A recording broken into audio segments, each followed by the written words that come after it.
Halo guys, perkenalkan nama saya Imelda Indrae.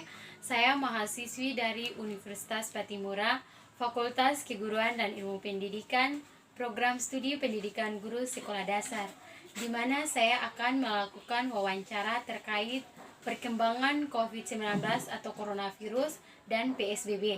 Terima kasih. Silakan simak videonya. Sebelum kita masuk ke wawancara kita di siang hari ini, saya persilakan kakak untuk memperkenalkan diri. Silakan kakak.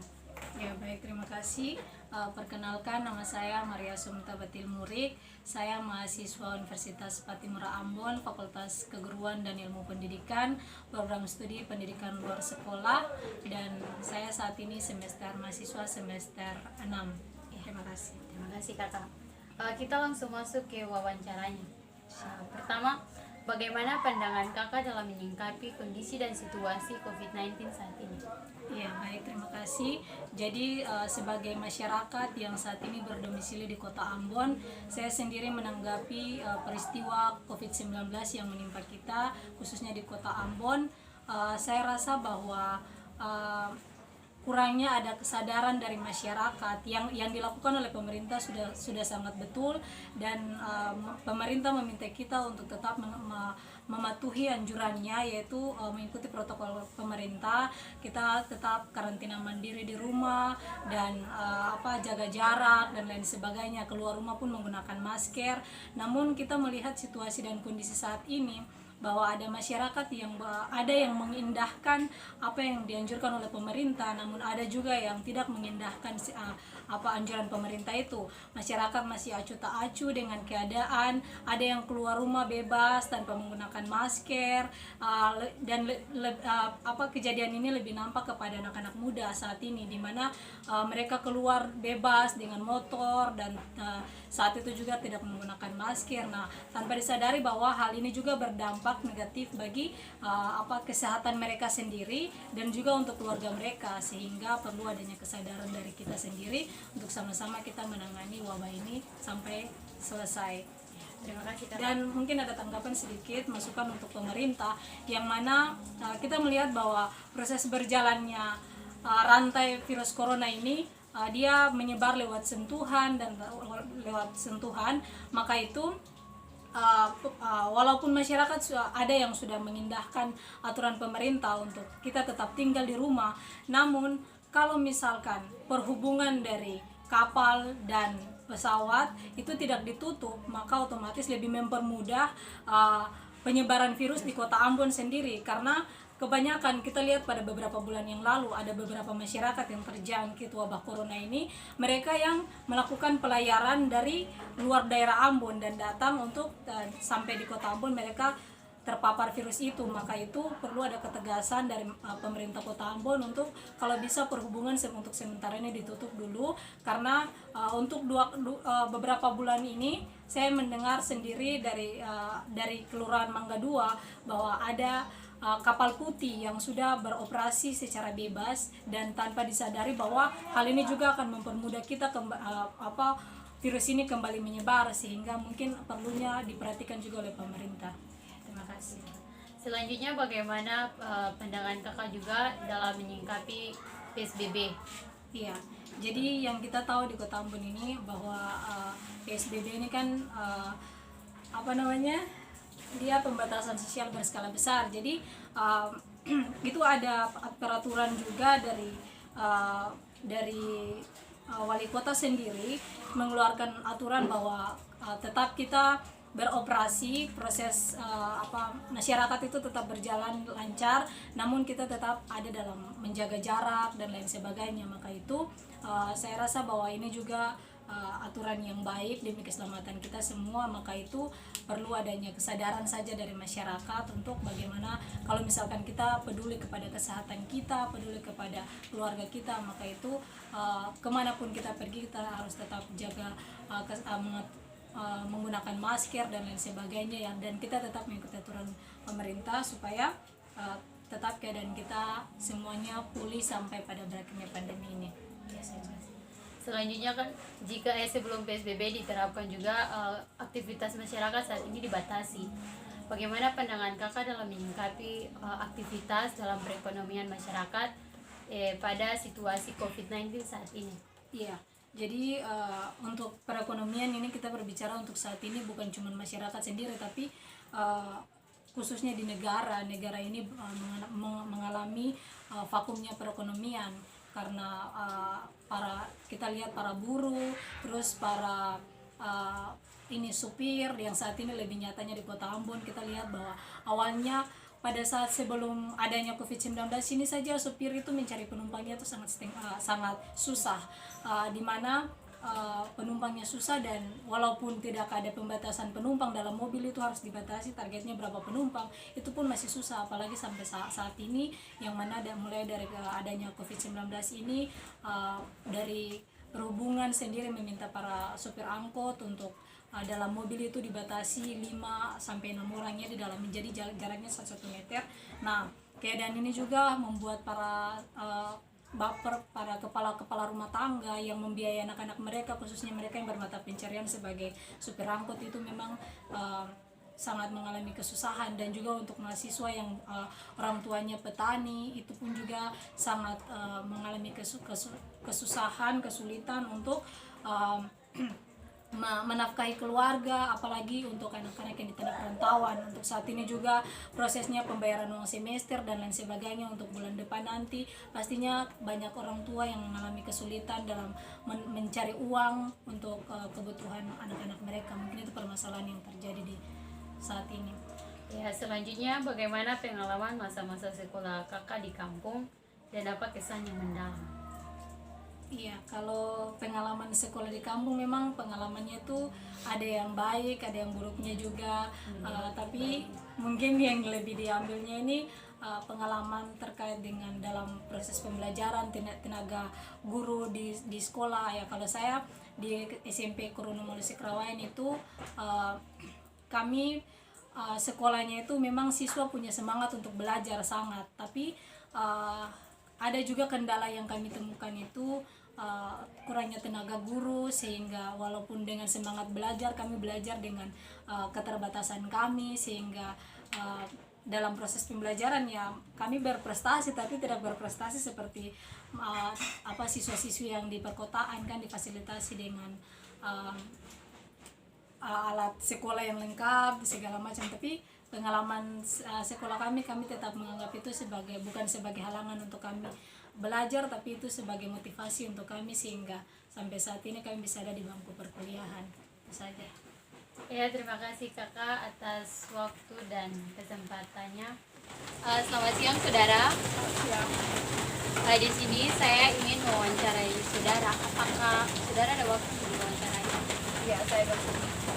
Terima kasih. Sebelum kita masuk ke wawancara, saya persilakan saudara untuk memperkenalkan diri. Perkenalkan, nama saya Kristina Taro. Saya salah satu mahasiswi dari Universitas Timur Ambon. Saya berasal dari Kabupaten Maluku Utara, Kepulauan Riau. Kita langsung masuk ke wawancara. Pertama, bagaimana pandangan saudara dalam menyikapi kondisi dan situasi COVID-19? Untuk pandangan saya dalam menyikapi COVID-19, sampai sekarang COVID-19 ini akan positifnya masih meningkat, atau PDP, ODP dan semuanya masih meningkat. Dan di mana harus saran saya adalah masyarakat juga harus menuruti apa yang diberikan oleh pemerintah atau peraturan yang diberikan oleh pemerintah, agar keduanya harus kerjasama untuk kelangsungan dan juga untuk menurunkan angka positif COVID-19. Terima kasih. Kedua, bagaimana pandangan saudara mengenai PSBB yang dengar-dengar nanti diterapkan tanggal 22 Juni? Untuk PSBB, saya untuk menanggapi PSBB tersebut, saya sangat setuju sih untuk penangkapan, karena gini, untuk PSBB ini dilakukan kan untuk kebaikan juga untuk dalam masyarakat. Saya setuju karena dari pertama peraturan yang diberikan oleh pemerintah tidak pernah jitu dalam untuk penjagaan COVID-19. Jadi kalau PSBB ini diterapkan, masyarakat seharusnya mengikuti ya, supaya angka positif COVID-19 ini bisa menurun. Terima kasih. Jika PSBB sudah diterapkan dan semua aktivitas dibatasi, apa harapan dan saran saudara tentang aktivitas belajar di dunia pendidikan? Untuk aktivitas belajar di dunia pendidikan,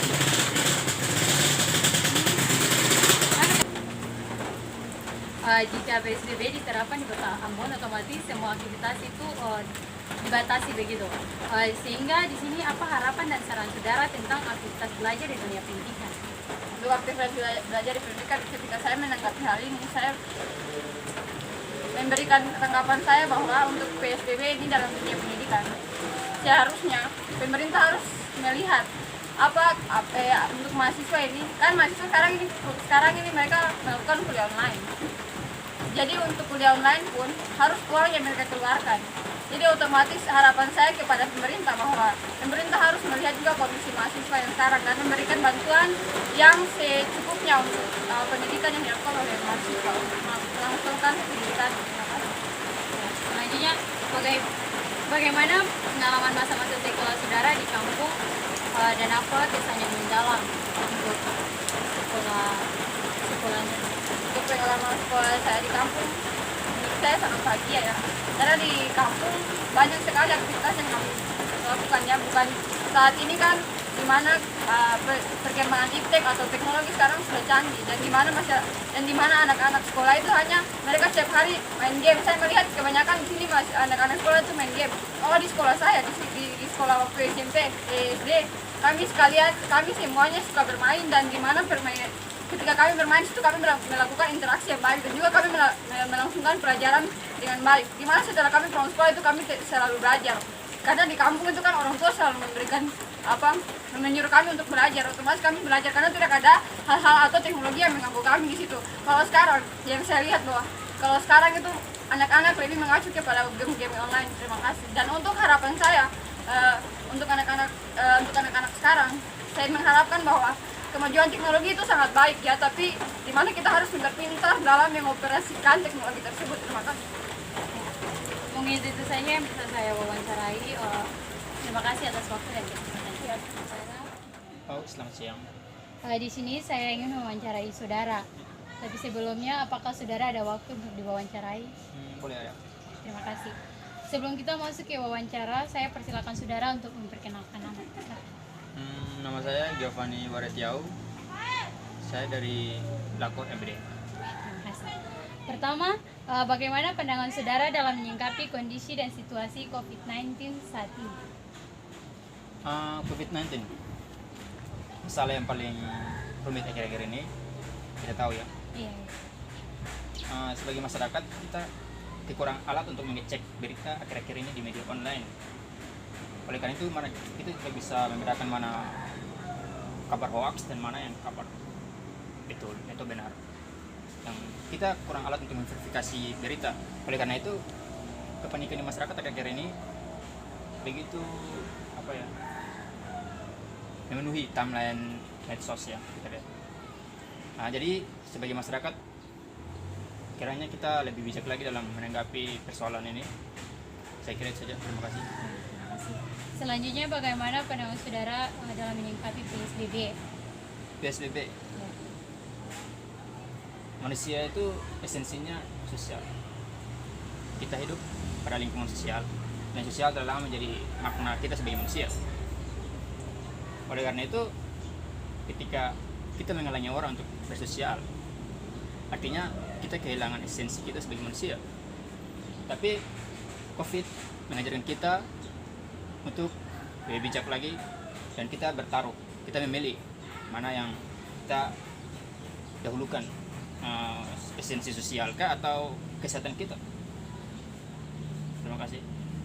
Selanjutnya, jika PSBB diterapkan, otomatis segala aktivitas itu dibatasi. Ya. Bagaimana pandangan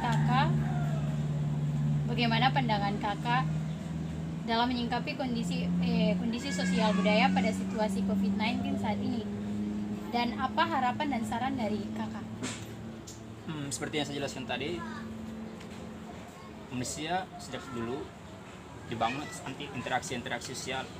Itu yang buat kita menjadi kuat sampai akhir ini, kita sampai pada puncak evolusi kita oleh karena adanya interaksi sosial kita. Jadi ketika itu dibatasi akan menimbulkan satu kecenderungan baru. Realitas kita berpindah pada dunia maya, seperti kita belajar online. Realitas kita pindah pada dunia virtual, di mana masyarakat akhir-akhir ini lebih ke daringnya.